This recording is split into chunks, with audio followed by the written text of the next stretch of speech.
Halos lahat sa taas, dito parte sa taas. Ayan, tumubo na yung mga luya namin.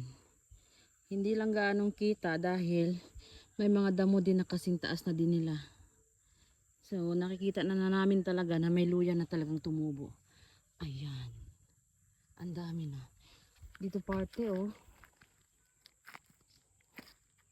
Halos lahat ng linya ay may luya na.